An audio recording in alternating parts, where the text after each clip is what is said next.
안녕하세요. 전혁진입니다. 이전 동영상까지 이 외상의 과거 혹은 응급의료 체계가 발생된 과정에 대해서 조금 설명을 드렸는데요. 전쟁을 통해서 외상학, 그러니까 손상을 입은 병사들을 처치할 수 있는 매뉴얼을 만들게 되었고, 그리고 산업의 발달로 자동차 사고가 급격하게 증가함에 따라서 응급의료에 관련된 요구가 정부 측에서 필요하다는 것을 느끼고 응급의료 서비스에 관련된 법을 개정했다라는 이런 얘기들을 쭉 진행해 오면서 현대에서는 이와 관련된 협회가 병원 내에서는 ATLS, 병원 밖에서는 PHTLS라는 교육 프로그램을 만들어서 여러 전문인들에게 전문 의료인에게 교육을 진행하고 있으며 이 외적으로 각각의 분야에 맞게 초음파라든지 혹은 재난이라든지 혹은 외상 관리학이라든지 이런 행정 파트까지 관련된 여러가지 전문화 교육을 의료인에게 보급하고 있다라는 이야기를 했었고요. 특히 일반인들에게는 스타터 블리드라는 이 지혈과 관련된 교육법을 하고 있다라고 말씀을 드렸고, 이게 우리나라에도 필요하다라는 이야기로 마무리 지었습니다. 이번 마지막 동영상에서는요, 지금까지 얘기했던 과거로부터 현재에 지나쳐 미래에는 이 외상 혹은 응급의료 체계가 어떻게 변화될 것인지 말씀드려볼까 해요. 자, 미래 같은 경우에는 여러분들이 많이 계속 듣고 있는 것 중에 하나가 무엇이냐면 4차 산업혁명입니다. 다보스 포럼에서 나왔다, 이런 얘기가 쭉 남아있는데, 이런 얘기가 이제 많이 돌고 있는데, 그건 다 필요 없고요.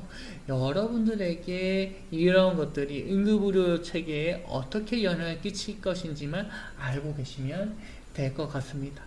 당연히 여러 것들, 응급의료 체계뿐만 아니라 일상생활부터 해서 전반적인 산업이나 시대의 흐름까지 변화할 내용이기 때문에 잘 알고 계시면 좋을 것 같고요. 이것을 응급의료 체계에 어떻게 적용하는지에 대해서는 제가 아니라 여러 전문가들이 모여서 이야기한 것이 있습니다. 그것이 EMS 아젠다 2050이라는 것이고요.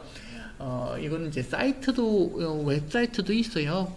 구글에 EMS 어딘가 2050을 쳐보시면 관련된 파일도 제공하고 있고 여러가지 정보들도 제공하고 있으니 여러분들이 꼭 한번 봐주시면 좋을 것 같고요.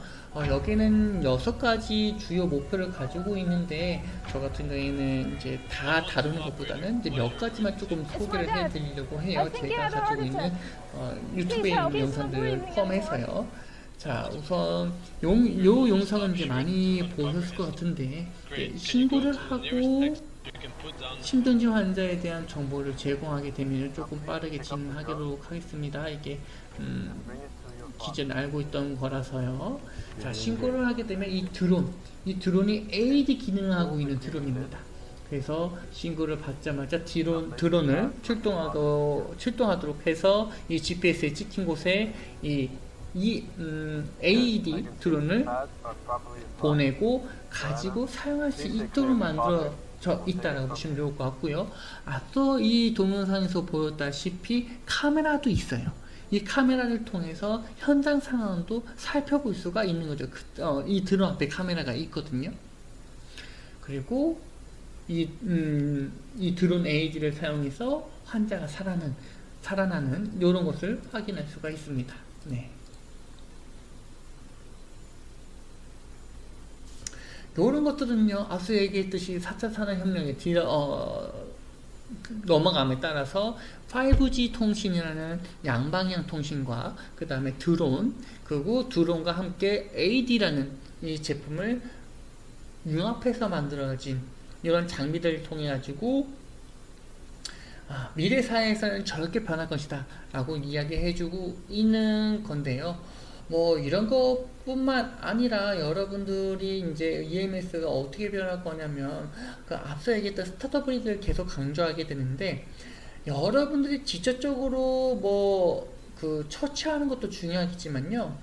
주변에 있는 일반인들을 그 대상으로 교육하는 것이 매우 중요한 EMS의 기능 중 하나가 될 것입니다. 그래서 단순하게 일반인들이 신고만 하는 신고자의 역할만 하는 것이 아니라요. 최초 반응자로서 최초 대응자로서 대부분의 일반인들이 역할을 수행할 수 있도록 EMS, 그러니까 여러분들이 교육할 수 있도록 만들어 줄 겁니다.